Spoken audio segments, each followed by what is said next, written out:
Selanjutnya hadirin yang berbahagia, Syekhuna Al-Mukarram pimpinan Pondok Pesantren Nahdlatul Ulum, sedikit mohon izin Pak Yai, karena beliau banyak karya-karya beliau, diantaranya adalah menulis beberapa kitab, kurang lebih sekitar lebih daripada 10 kitab yang telah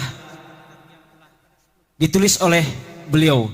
Salah satu diantaranya adalah menulis Syarah Kitab Alfiyah Ibnu Malik dengan nama kitab Al-Manahij As-Safiyah fi Syarhi Alfiyah lil Badi wal Asafi fi Al-Arabiyah. Ini adalah salah satu kitab, mungkin di antara sekian ulama yang ada di Nusantara ini baru beliau yang bisa membuat sebuah karya Syarah Kitab Alfiyah Ibnu Malik. Tidak hanya itu, beliau juga kreatif menulis beberapa buku yang kami, barangkali tidak salah Pak Yai, mohon maaf, salah satu buku sejarah tentang pendiri Tangerang, Raden Arya Wangsakara. Ini adalah buku jenis sejarah. Dan juga sebuah buku novel, yaitu judul buku Dari Banten Kusebut Namamu. Itulah karya-karya beliau. Ini adalah sebuah mutiara bagi kita semua, salah satu ulama muda di Nusantara ini.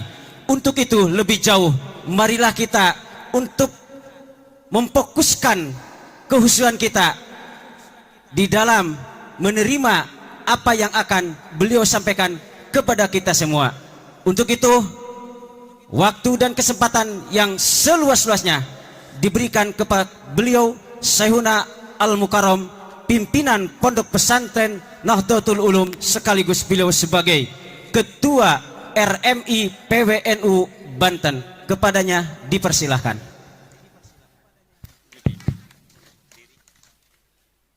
Punten, izin.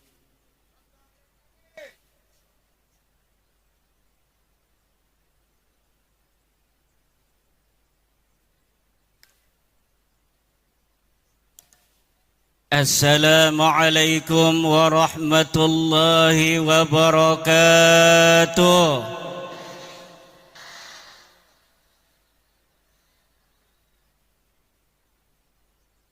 Assalamualaikum warahmatullahi wabarakatuh.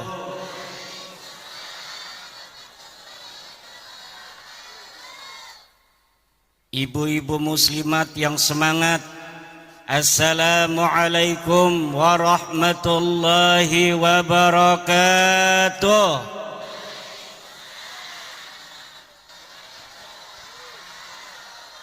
Siapa kita? Siapa kita? NKRI. Alhamdulillah. Alhamdulillahil malikil hakim, al-jawadil karimil azizir rahim, fattariqu ilayhi wadihun lil qasidin, waddalilu alayhi laihun lin nadhirin. Wassalatu wassalamu ala sayyidina Muhammadin وعلى آلهم يا حنان يا منان يا ديان يا سلطان يا ذا الجلال والإكرام. أما بعد فيا أصحاب الفضائل، para alimil ulama, wabil khusus Rais Syuriah PCNU Kabupaten Garut, sahibil fadilah Kiai Haji Amin, pimpinan Pondok Pesantren As-Sa'adah, Ketua Tanfidiyah PCNU Kabupaten Garut, Kiai Haji Encep, Kiai Haji Aceng Abdurrahim, Ketua MUI Kabupaten Dandim dan jajarannya, para lembaga-lembaga dan Banom NU Kabupaten Garut, RMI PCNU Garut, LBM PCNU Garut, Lakspedam PCNU Garut, dan yang paling membanggakan Pagar Nusa PCNU Kabupaten Garut, yang pada hari ini ketuanya menjadi ketua panitia halal bihalal PCNU Garut, ketua muslimat PCNU Garut, ketua Ansor PCNU Garut, ketua IPPNU, dan seluruh ketua MWCNU se-Kabupaten Garut, serta seluruh ketua ranting se-Kabupaten Garut. Semoga Allah melimpahkan keberkahan kepada seluruh pengurus NU Kabupaten Garut. Dan tak lupa kepada seluruh warga Nahdliyin, warga Nahdliyat Kabupaten Garut, semoga senantiasa Allah Subhanahu wa ta'ala limpahkan rizki yang banyak, anak yang saleh dan salihah, istri yang salihah, suami yang nurut. Mau ibu-ibu punya suami nurut? Suami yang bertanggung jawab, amin. Suami yang jangan banyak laganya, udah satu cukup satu, amin kata muslimat, diem kata bapak-bapak. Dan para pelajar-pelajar NU Kabupaten Garut, jangan salah pilih suami nanti, amin. Pilih suami yang soleh. Suami yang soleh itu cirinya yang pakai sarung, sarungnya sarung putih, pakainya jas coklat, pakai sorban putih. Itu ciri-ciri calon suami yang soleh, amin ya robbal. Setuju bu? Pertama-tama marilah kita panjatkan rasa syukur, puji kepada Allah Nu Maha Suci yang telah melimpahkan pada hari ini takdir kita untuk berjumpa, takdir kita untuk bersilaturahmi di samping makam seorang wali, Syekh Abdul Qahar Mbah Khatib, yang akan memberikan keberkahannya kepada kita dari Allah Subhanahu wa ta'ala. Yang dengan hadirnya kita hari ini, Allah insyaallah, amin ya rabbal alamin, akan mudahkan segala urusan kita. Yang sakit di hari ini, ya Allah, sembuhkanlah dengan barokah silaturahmi pada hari ini. Yang punya hutang, ya Allah, lunaskan hutangnya ya Allah. Yang punya masalah dengan istrinya, hampir mau bercerai, langgengkan jodohnya ya Allah. Anaknya yang nakal, anaknya yang gak mau ngaji, dengan barokah silaturahmi ini ya Allah, jadikan anaknya anak yang saleh dan salehah, anak yang mau ngaji, anak yang mau belajar agama Allah, amin ya rabbal. Salawat beserta salam mari kita sanjungkan kepada baginda alam, habibi wa qurratu aini, Muhammad ibn Abdullah, man huwa syamsun, man huwa badrun, man huwa nurun fawqa nurin, man huwa iksiru wa ghali, man huwa misbahus suduri, jaddal hasani wal husaini, sayyidina wa maulana Muhammad, sayyidina wa maulana Muhammad, sayyidina wa maulana Muhammad. hadirin warga NU Kabupaten Garut, Nahdlatul Ulama hari ini telah memasuki abad yang kedua.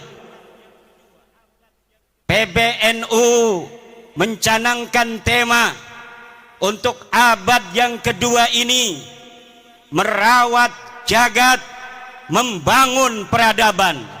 Merawat jagat, membangun peradaban. Mari kita sama-sama ulangi, merawat jagat, merawat jagat.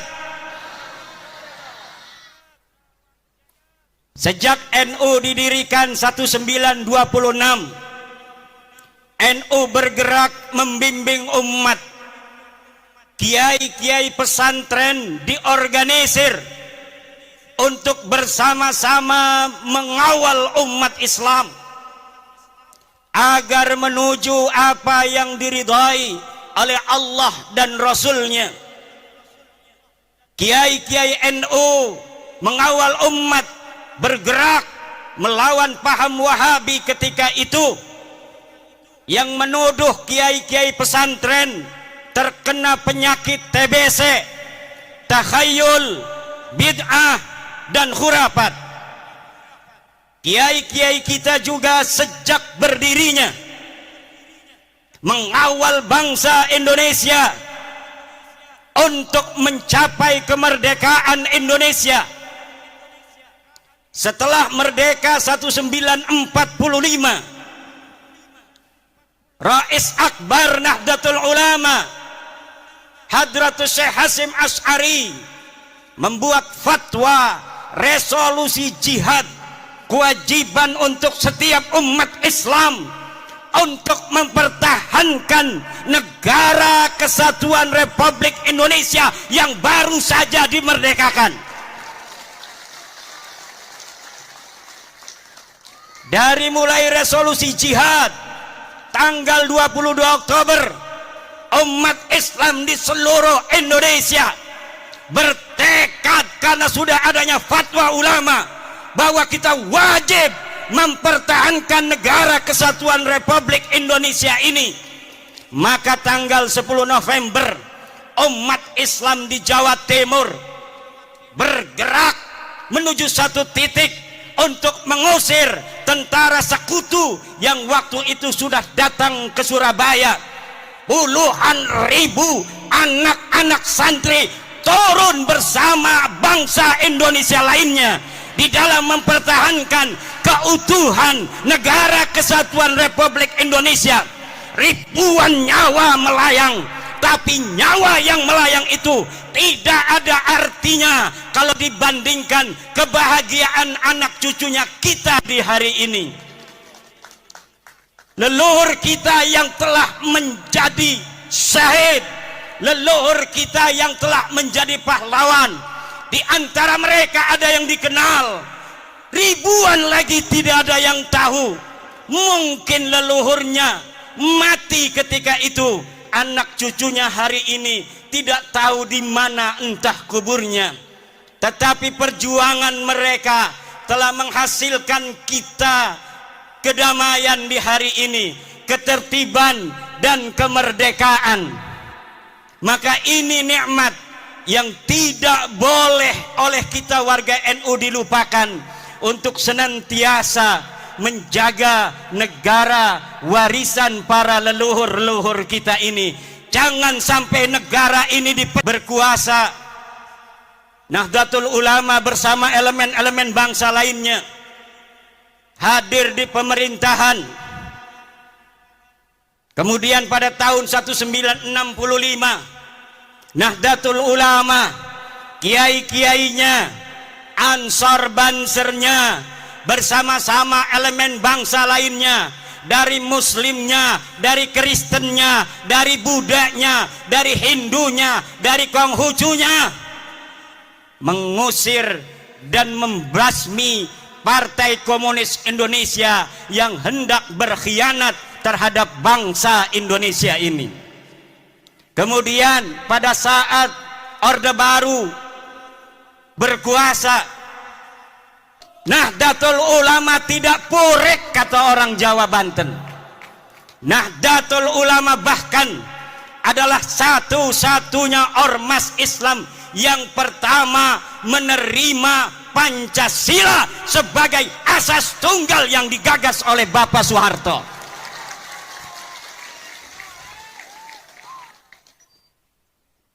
Kalau ormas lain mungkin sudah turun ke jalan, ormas terbesar oleh pemerintah Soeharto ditinggalkan, keberadaan yang besar dinafikan, tetapi ulama-ulama kita tidak pernah mempunyai catatan pondong pada pemerintah.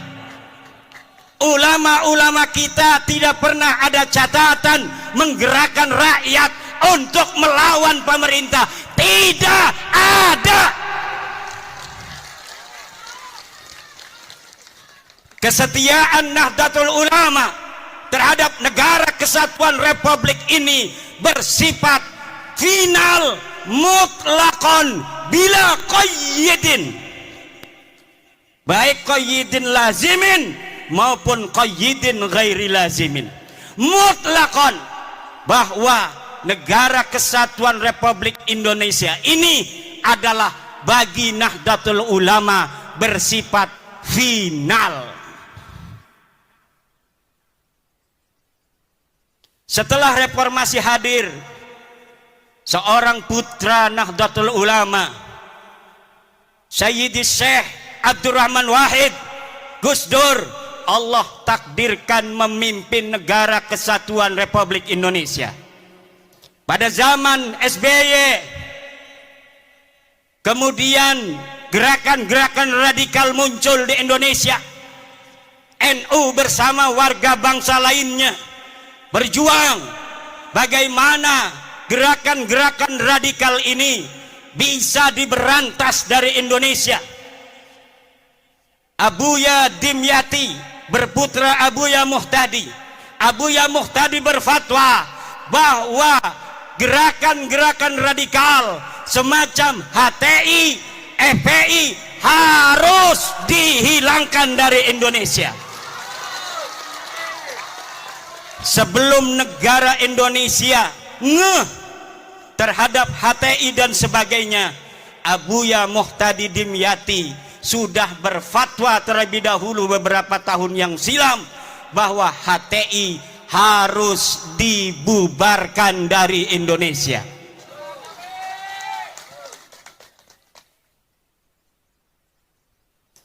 Kemudian hari ini Nahdlatul Ulama bersama warga bangsa lainnya tetap setia mempertahankan Indonesia, apalagi setelah putra terbaik Nahdlatul Ulama Kiai Haji Ma'ruf Amin bersama-sama Presiden Joko Widodo memimpin negeri ini adalah beban yang lebih berat bagi warga Nahdlatul Ulama yang harus menunjukkan ketika guru kita bersama ada di puncak pimpinan, bagaimana kita warga Nahdlatul Ulama harus menjaga ketertiban, kedamaian di seluruh pelosok negeri Nusantara ini, saudara.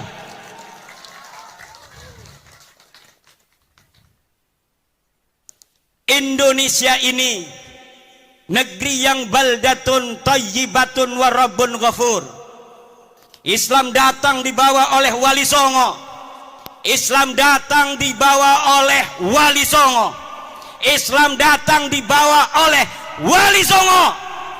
Islam datang dibawa oleh Islam datang dibawa oleh Islam datang dibawa oleh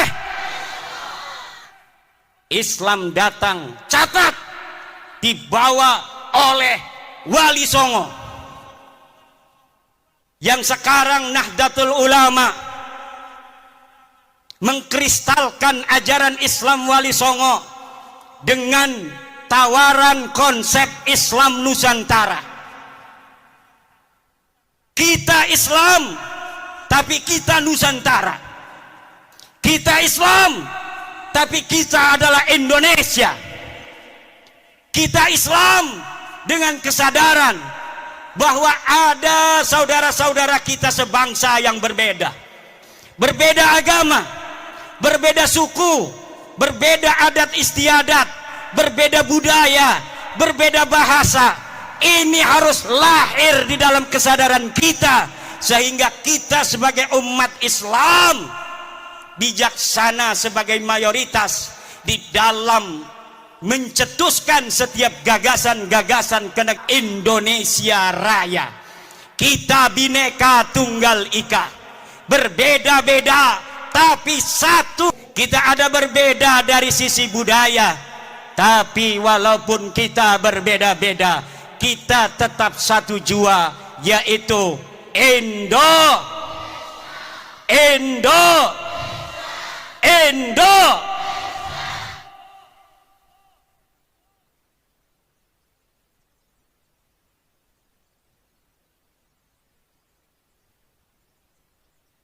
Para pendahulu kita mengatakan bahwa kemerdekaan Republik Indonesia ini adalah atas berkat rahmat Allah. Lihat dalam Undang-Undang Dasar. Dan sesungguhnya kemerdekaan itu ialah hak segala bangsa. Dan oleh sebab itu, maka penjajahan di atas dunia ini harus dihapuskan karena tidak sesuai dengan pri keadilan dan pri kemanusiaan. Indonesia harus bersatu, dan pertama harus merdeka, karena di dalam undang-undang yang disebutkan bukan bersatu terlebih dahulu. Bersatu kalau masih ada satu suku bangsa merasa lebih tinggi derajatnya dari bangsa lainnya di Indonesia.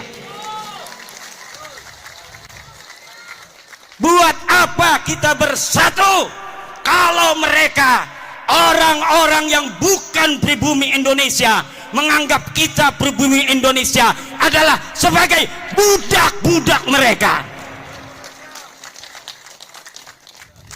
Wahai pemuda-pemuda Garut, hai pemuda-pemudi Jawa Barat, hai pemuda-pemudi Pajajaran, hai putra-putri Siliwangi, hai putra-putri Aceh, hai putra-putri Sumatera, hai putra-putri Kalimantan, hai putra-putri Sulawesi, hai putra-putri Maluku, hai putra-putri Papua, hai putra-putri Nusa Tenggara, hai putra-putri Bali, hai putra-putri Madura, hai putra-putri tanah Jawa.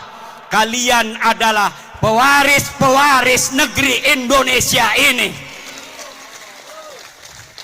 Jangan sampai kalian di negeri kalian sendiri yang direbut dari penjajah dengan darah-darah kakek-kakek kalian sendiri, kemudian negeri ini, kehormatan kalian, kalian gadaikan, kalian jadikan hal yang menghinakan daripada perjuangan kakek-kakek kalian sendiri, jangan menjadi budak dari bangsa-bangsa selain kalian.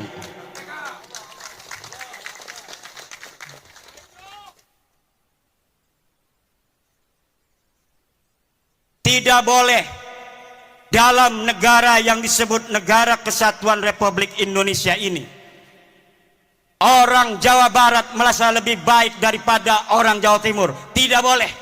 Kita adalah sama.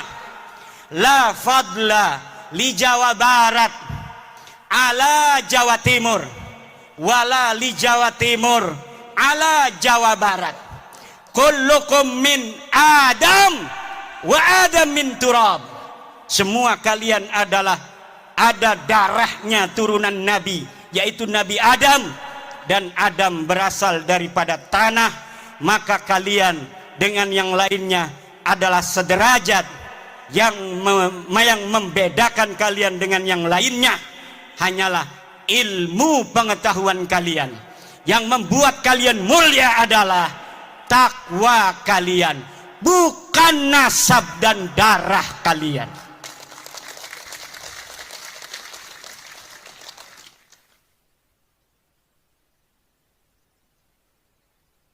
kullukum ummahatukum waladnakum ahrara fala takunu abidan li ghairikum. Ibu-ibu kalian melahirkan kalian dalam keadaan merdeka, maka jangan sampai kalian menjadi budak-budak dari selain kalian. Di hadapan Allah kita adalah sama. Tidak boleh di dalam negara kesatuan Republik Indonesia, tidak ada di dalam ajaran Islam ta'lihul inas wa ta'nisul ilah. Tidak ada menuhankan manusia dan memanusiakan Tuhan. Yang ada adalah kita wajib untuk tunduk dan patuh hanya kepada Allah Subhanahu wa ta'ala. Kita diperintahkan oleh Allah hanya taat kepada Allah dan taat kepada orang-orang yang diperintahkan oleh Allah untuk kita taati. Siapa dia? Atiullaha wa atiur rasula wa ulil amri. Taatilah Allah, taatilah Rasulullah, dan taatilah orang yang mengurus kalian. Walaupun dia bukan keturunan daripada Raden, kalau dia jadi RT wajib dia ditaati karena dia adalah ulil amri.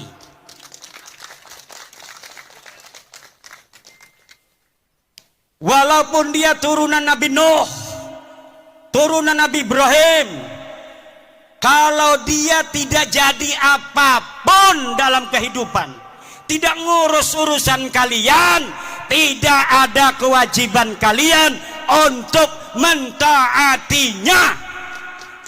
Tidak ada. Tapi walaupun abdun habasiyun, hamba yang hitam legam, kalau dia memegang urusanmu, dia menjadi ketua RT, ketua RW, dia menjadi lurah, dia menjadi camat, dia menjadi bupati, dia menjadi gubernur, dia menjadi presiden, dia menjadi ketua organisasi, maka dalam lingkup urusan-urusan yang menjadi tanggung jawabnya, kita sebagai rakyatnya, kita sebagai anggotanya wajib untuk mentaati mereka. Tidak ada di dalam ajaran Islam orang harus dimuliakan hanya berdasarkan darah dan nasabnya. Tidak ada. Ada orang-orang yang memperkosa saudara, memperkosa hadis-hadis Rasulullah tentang ahli bait. Kemudian hadis-hadis tentang ahli bait itu dibawa maknanya untuk diri mereka. Kemudian dengan itu mereka doktrin umat, mereka doktrin jamaah untuk buta hati mereka, hanya melihat cinta dari mereka, tidak melihat cinta dan ajaran selain mereka, sehingga cinta dan ajaran selain mereka dimunafikan. Ini adalah penjajahan pikiran, penjajahan rohani yang harus. Saya permisi minum dulu.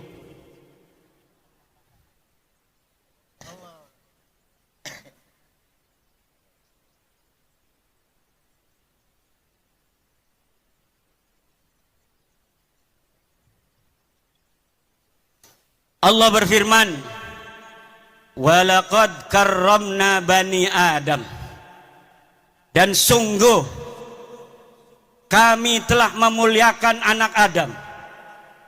Allah lah yang telah memuliakan kalian, wahai orang Garut, wahai orang Limbangan.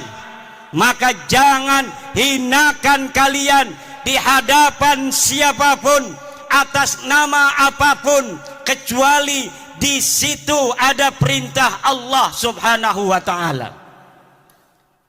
Kehinaan yang diperbolehkan adalah kehinaan di hadapan orang tua kita.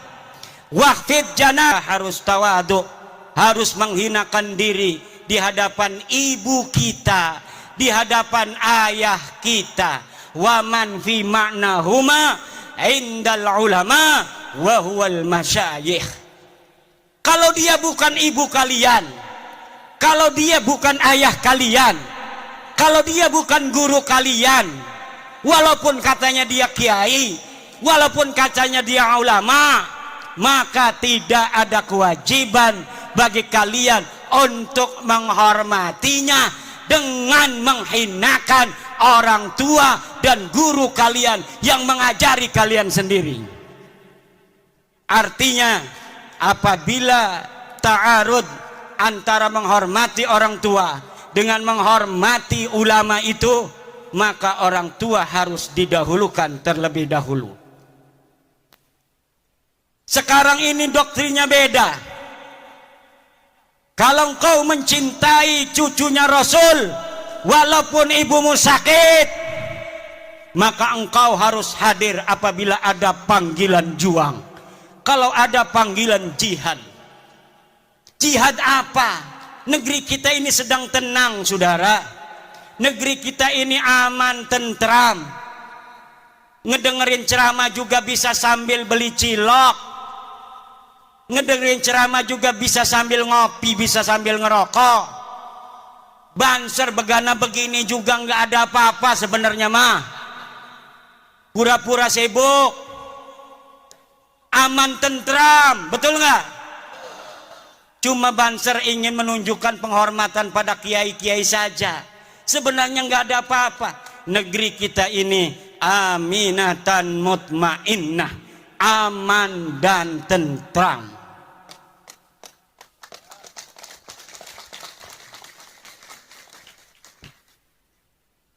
Ini pelajar-pelajar Ibnu kenapa ngeliatinnya begitu? Apalagi mikir ini punya istri belum ya?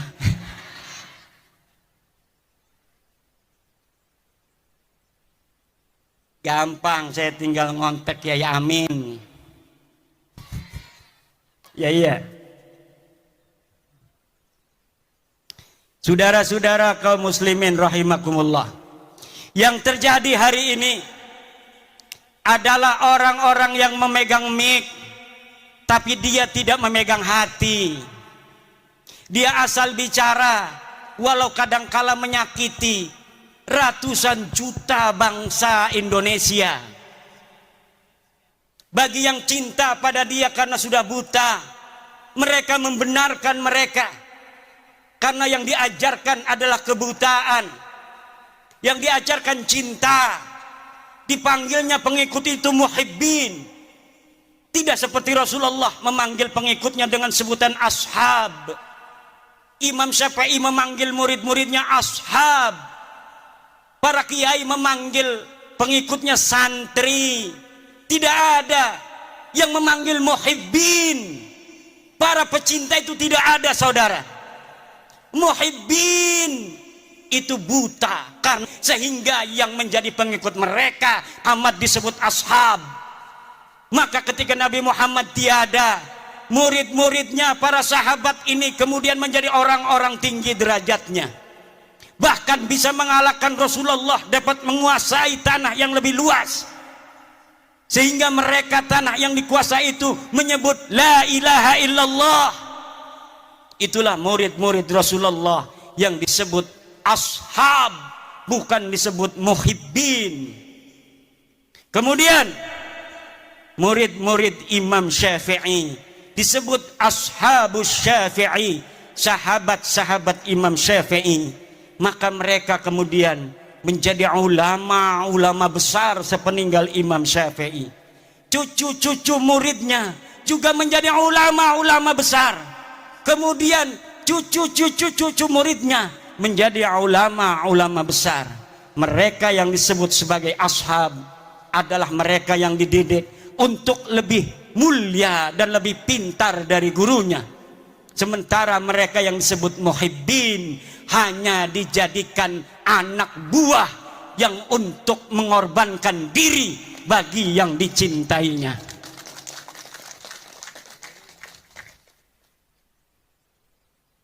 Saudara-saudara kaum muslimin rahimakumullah.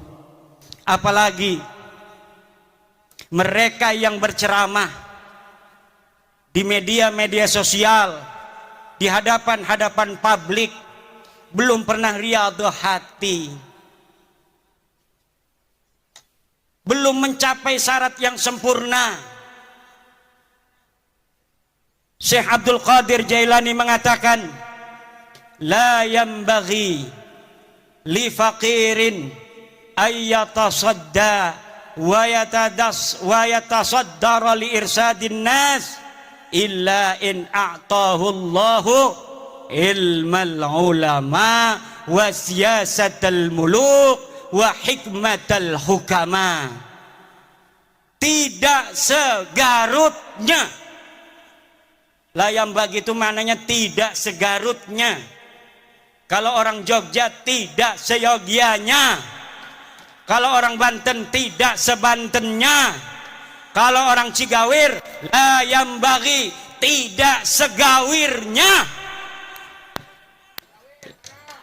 Li fakirin, untuk seseorang untuk berceramah di hadapan manusia kecuali dia telah diberikan ilmunya para ulama, politiknya para pemerintah, dan hikmahnya para aulia-aulia Allah. Kalau orang telah memiliki tiga, pertama dia adalah ilmu dari para ulama, dia telah pantas berbicara karena sudah banyak ilmunya. Dia sudah ta'lim puluhan tahun di pondok pesantren. Kemudian dia mengerti siyasatal hukama, politiknya para pemerintah. Kadang-kadang politik itu li siyasatin nas, sesuatu yang kelihatannya tidak baik untuk satu kelompok, tetapi hal itu manfaat dan maslahatnya baik untuk masyarakat yang lebih luas. Pemerintah kadang-kadang harus melakukan hal-hal yang demikian. Yang ketiga adalah hikmatul hukama. Dia harus mempunyai hikmahnya para aulia-aulia Allah, kasih sayang dan cinta di hati. Tidak setiap ilmu itu saudara bisa untuk diberikan di hadapan publik seperti ini. Yang harus diberikan ke hadapan publik seperti ini adalah apa yang menggerakkan mereka untuk mendekatkan diri kepada Allah dan menghilangkan perbudakan pikiran yang menggelantung di hati-hati masyarakat, sehingga pencerahan itu akan membuka dirinya untuk menjadi manusia yang merdeka, manusia yang betul-betul tidak menjadi budak daripada manusia lainnya. Saudara-saudara, sebenarnya saya ingin lama untuk berceramah, tetapi suara ini karena saking semangatnya di negeri sendiri. Karena saya walau dari Banten, tapi ada kata orang tua, ada silsilah nasab ke Bandung, Garut, dan Sumedang Larang. Kalau di DNA, kalau berani DNA ya, berani nggak tes DNA? Berani nggak tes DNA? Berani nggak tes DNA? Kalau kita dites DNA, maka orang Banten dan orang Jawa Barat, di dalam darahnya, di dalam tubuhnya ada darah Prabu Siliwangi yang mengalir, saudara-saudara. Kalau diurut dari nonong-nonong, neng-neng yang duduk ini, dari dirinya sampai Prabu Siliwangi, lihat ada berapa leluhur yang telah mati di medan juang. Ada berapa leluhur yang telah mati syahid dalam mempertahankan tanah Pasundan dan Jawa Barat ini, dalam mempertahankan Indonesia Raya ini, saudara. Maka kita kalau ada tes DNA diperintahkan oleh Gubernur Ridwan Kamil, turunan Sunan Gunung Jati, hei orang-orang Garut, tes DNA, aing hayang nyaho siap keturunan saha, siap ente tes DNA, siap ente tes DNA, siap ente.